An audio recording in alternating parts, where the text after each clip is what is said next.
Alexandre Lenao m'a rejoint pour ce tout dernier JDS de la saison. Bonjour Alexandre. Bonjour François.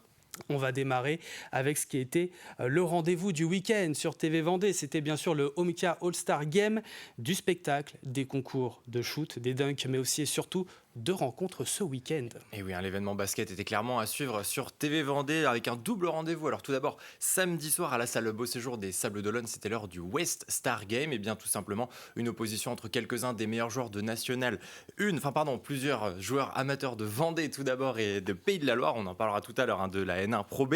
Et ce sont d'abord les Ligériens en maillot rose qui prennent les rênes dans cette rencontre. 34-24 après 10 minutes, les Vendéens sont meilleurs dans le deuxième quart-temps et comblent leur retard. La team Vendée est en tête à la pause 57-53. Une deuxième mi-temps bien plus équilibrée. La salle Beau Séjour est passée toute proche d'ailleurs d'une prolongation, mais au final c'est les Pays de la Loire qui l'emportent, victoire 119-118. Et puis hier après-midi, je vous le disais donc, place au Homkia All-Star Game. Cette fois, quelques-uns des meilleurs joueurs de N1 face à un contingent de joueurs de Pro B.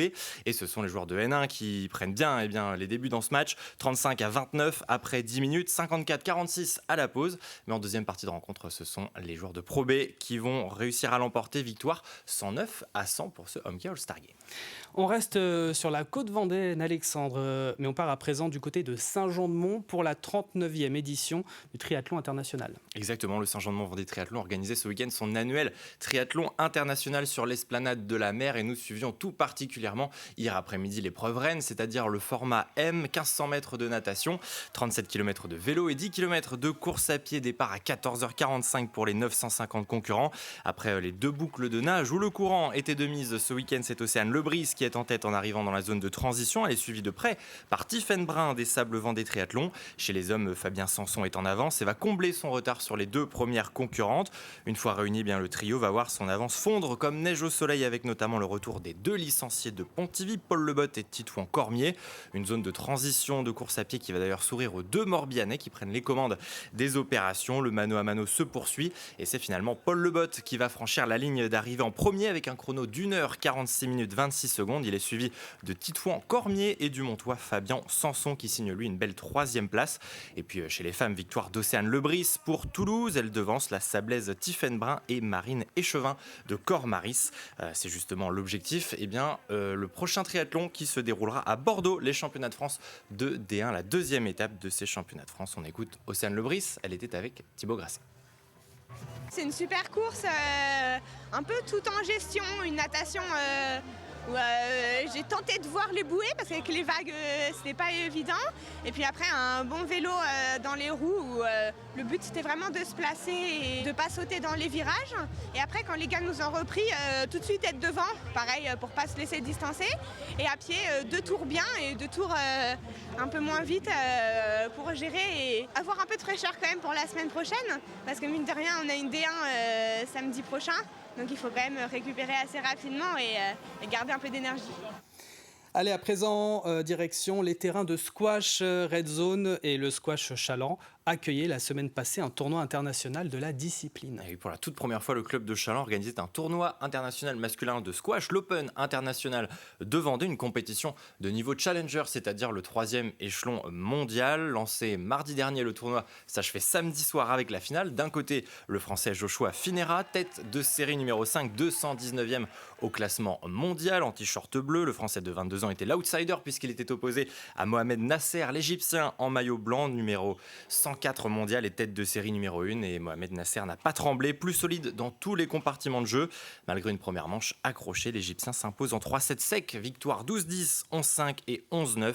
L'Égyptien de 21 ans remporte donc ce premier Open international de Vendée. Et puis il faut dire qu'au squash, à la fin, c'est très souvent l'Égypte qui gagne. Preuve en est, puisque parmi les 10 meilleurs joueurs mondiaux, 5 sont égyptiens. Rien que ça.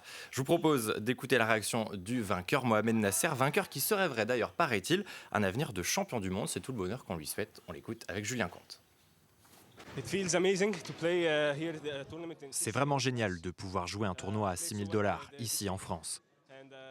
J'ai vraiment très bien joué cette semaine. Je suis très fier de mes performances et d'avoir joué de très bons matchs contre mes adversaires, français ou espagnols, et qui étaient très bien classés au niveau mondial. Je suis vraiment heureux de pouvoir boucler ce tournoi sur la plus haute marche. Joshua est un très bon joueur. Nous nous étions affrontés une fois, c'était il y a un mois dans un tournoi aux Pays-Bas. C'est un très bon joueur qui s'améliore constamment. Je pense qu'il faut qu'il continue comme ça, à s'entraîner très dur, et son travail paye, car il progresse beaucoup. Donc je lui souhaite aussi bonne chance pour son prochain tournoi. On prend un peu de hauteur dès à présent, Alexandre. Rendez-vous du côté des Herbiers, où se tenait la première édition de la course Monte la Maha. Et oui, toute nouvelle épreuve samedi soir dans la forêt de la Maha, au cœur du mont des Alouettes. Alors au menu, un parcours de 3 km avec près de 120 mètres de dénivelé positif. Et puis l'objectif est lui on ne peut plus simple, c'est réussir à faire le plus de tours possible sur ce même parcours. Alors bien sûr les difficultés étaient là, 120 mètres de dénivelé à chaque boucle, ça fait forcément un peu mal aux pattes. Et puis avec une très belle pente dans ce parcours, celle de la montée noire qui en a fait suer plus d'un samedi soir. Croyez-moi, ils étaient près de 350 au total à s'être essayés à cette première, une cinquantaine étaient en solo et puis surtout 75 équipes de 4 qui se passaient le relais pour réaliser le maximum de tours. Quelques obstacles avaient aussi été imaginés par les organisateurs de l'athlé Bocage Vendée, notamment plusieurs bottes de paille à escalader en fin de parcours avant une descente en tuyau toboggan pour retrouver la ligne d'arrivée. Vous allez le voir, et avant d'enchaîner de nouvelles boucles, du fun mais quand même aussi un peu de compétition. À l'issue de ces 4 heures de course, c'est Johan Echassiro qui réalise le maximum de boucles, 13 boucles pour le vainqueur chez les garçons. Chez les femmes, c'est Anaël Orso qui réalise 11 tours. Coup de chapeau aussi à l'Adrena Team qui s'adjuge la première place en relais avec pas moins de 16 boucles complétées. Réaction ce matin, je vous propose d'entendre le vainqueur du scratch, Johan Echassiro, au micro de Thibaut Grasset. Je me suis pas posé de questions, on va dire jusqu'à 2h30 de course. Et donc j'étais devant, je savais pas si les poursuivants étaient à 1, 2, 5 minutes. On m'a annoncé que j'avais 7 minutes d'avance, donc j'ai dit bon, je vais continuer dans ma lancée. Et puis il y avait pas de stress de se faire attraper. C'était une première pour moi dans ce format de course, des boucles comme ça qui se répètent. On avait le soutien du public tous les tours, donc assez régulièrement. Donc ça nous reboostait pour repartir. Les premières boucles étaient plus faciles que les dernières, mais ça l'a fait quand même. Content d'être arrivé. Des images aussi ce matin, Alexandre, on reste en extérieur, direction la plage et les terrains de beach volley. Et oui, c'était du côté de Bretignolles-sur-Mer, la toute première étape du beach Vendée Tour. Alors pour lancer cette tournée, le comité de Vendée de volley avait pris ses quartiers sur la plage de la Normandelière. Samedi, place au tournoi de 2-2, c'est-à-dire 2 équipes de 2 joueurs face à face. C'est le format classique de beach volley qu'on retrouve notamment aux Jeux Olympiques, qu'on verra cet été du côté de Paris. Et puis hier, dimanche, les terrains faisaient place à une compétition plus grand public, des matchs ouverts à tous, aux équipes masculines, féminines. 25 équipes se sont fait plaisir, voilà, tout en s'amusant, en transpirant quand même sur du beach volley. Et puis avant de se quitter, alors une information de cyclisme, un week-end très chargé qui a souri aux Vendéens, et un très grand bravo à Sarah Pope à 28 ans.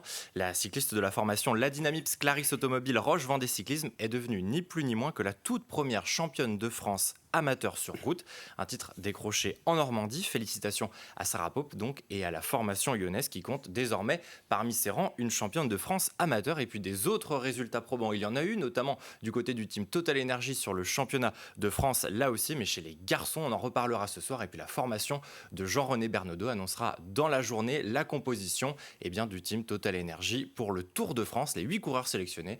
On ne manquera pas de revenir sur ce beau programme ce soir dans 85 chrono. C'est ça, c'était le tout dernier journal des sports de la saison et ensemble Alexandre. Mais évidemment, le sport continue dans 85 chrono, donc à partir de ce soir. Merci beaucoup, François. merci Alexandre.